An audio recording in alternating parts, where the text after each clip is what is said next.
लोकसेवा अध्ययन अन्तर्गत हस्तलिखित सामग्रीमा आजको हाम्रो भाग रहेको छ केही आविष्कारकहरू र वैज्ञानिकहरू।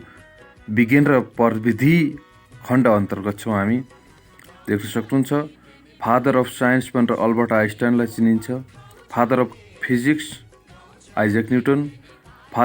Father of chemistry Robert Boyle हुन् भने फादर अफ बायोलोजी एरिस्टोटललाई फादर अफ जियोलोजी पनि भनिन्छ। यसै गरी फादर अफ बोटनी थियोफ्रेटस हुन्। Father of microbiology Louis Pasteur. Father of atomic structure John Dalton. Father of electricity Michael Faraday. Father of experiment Archimedes. Father of computer Charles Babbage. Father of genetics Gregor Mendel. Father of evolution Charles Darwin. Father of blood circulation William Harvey. त्यहाँ दुईवटा confuse नहुनु होला।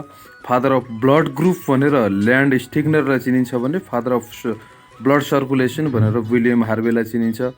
यसै गरी father of open heart surgery doctor Christian Barnard र father of history भनेर हेरोडोटसलाई चिनिन्छ।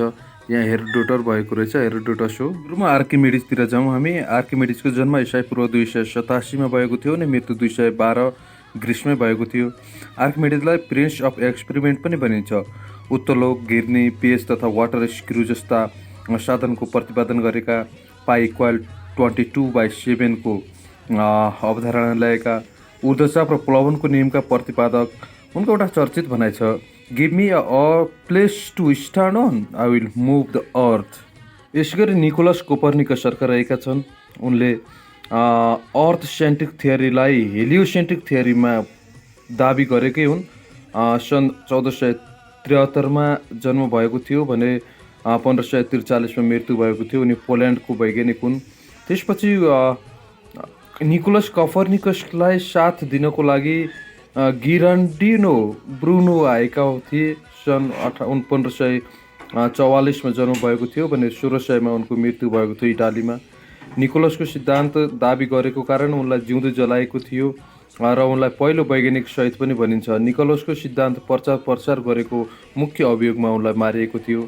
यसै गरी ग्यालिलियो ग्यालिली रहेका छन् अर्को वैज्ञानिक। सन् 1584मा जन्म र 1642मा मृत्यु भएको थियो इटालीमा। टेलिस्कोपको आविष्कार, शनि ग्रह पत्ता, शनि ग्रह बाहिरका 3वटा रिङहरूको पत्ता लगाएका थिए र बृहस्पति ग्रहको सबैभन्दा ठुलो ग्यानिमेडको खोज गरेका थिए। उनले थर्मोमिटर, पेन्डुलम, क्रेटर, प्याराबोलिक पाथ पत्ता लगाएका थिए। त्यसपछि आइजक न्युटनको जन्म भएको देखिन्छ सन् 1642मा र मृत्यु 1727मा भएको छ। बेलायतका हुन् उनी। चालका 3वटा नियमको प्रतिपादन गरेका, गुरुत्वाकर्षणको नियम, ल्याटिन भाषाको प्रिन्सिपिया भन्ने पुस्तक लेखेका। 1687मा प्रकाशको किरणका 7वटा रङ हुने कुरा अप्टिक्स पुस्तकमा लेखेका र सन् 1679 र 1689 र 1701मा क्याम्ब्रिज युनिभर्सिटीको तर्फबाट सांसद भएका। सन् 1703मा रोयल सोसाइटीको अध्यक्ष, आजीवन अध्यक्ष र सन् 1705मा उनको सर उपाधि प्राप्त भएको।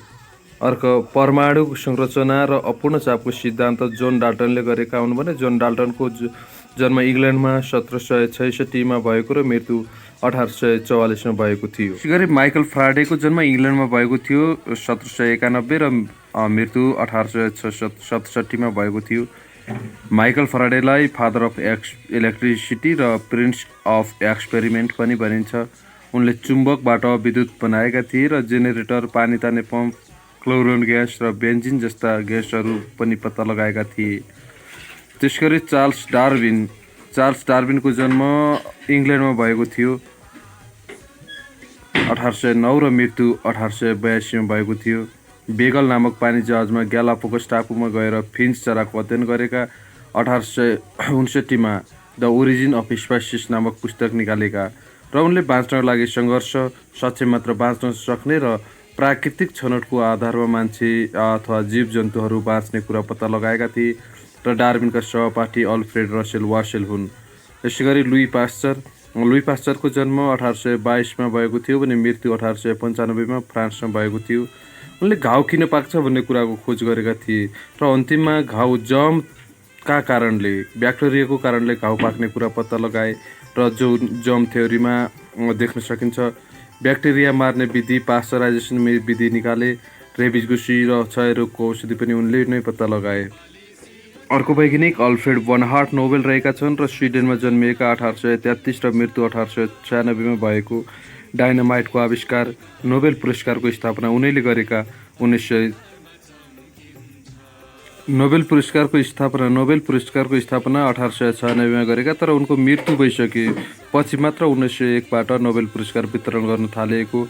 सुरुमा भौतिक शास्त्र, चिकित्सा शास्त्र, रसायनशास्त्र, साहित्य र शान्तितर्फ मात्र नोबेल पुरस्कार दिइने गरिन्थ्यो भने पछि गएर 1996मा अर्थशास्त्र अन्तर्गत पनि नोबेल पुरस्कार समावेश भएको छ। नाम आफै बिर्सिने वैज्ञानिक थोमस अल्भा एडिसनको जन्म 1847मा भएको थियो भने मृत्यु 1931 अमेरिकामा भएको। उनले 1093 भन्दा बढी आविष्कार गरेका। बिजुलीको चिम बनाउँदा 999 पटक असफल पनि भएका।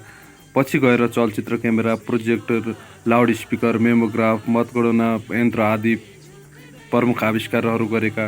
वैज्ञानिकका पनि वैज्ञानिक भनेर उनलाई चिनिन्छ भने उनले अनौपचारिक शिक्षा मात्र रहेका थिए, औपचारिक शिक्षा थिएन। त्यसैगरी म्याडम क्युरी, जसको वास्तविक नाम मारिया स्केदेवस्की हो भने उनका गुरु हेनरी बेकुरेल थिए। म्याडम क्युरीको जन्म 1867 र मृत्यु 1934मा भएको थियो। उनी पोल्यान्डकी नागरिक हुन्। रेडियमको आविष्कार 1903मा गरे बापक भौतिक शास्त्रको नोबेल पुरस्कार पाएकी र 1906मा उनका श्रीमान पिएरे कार दुर्घटनामा मृत्यु भए पनि उनले 1911मा पोलिनियमको आविष्कार गरिन् र 1911मा पोलिनियमको आविष्कार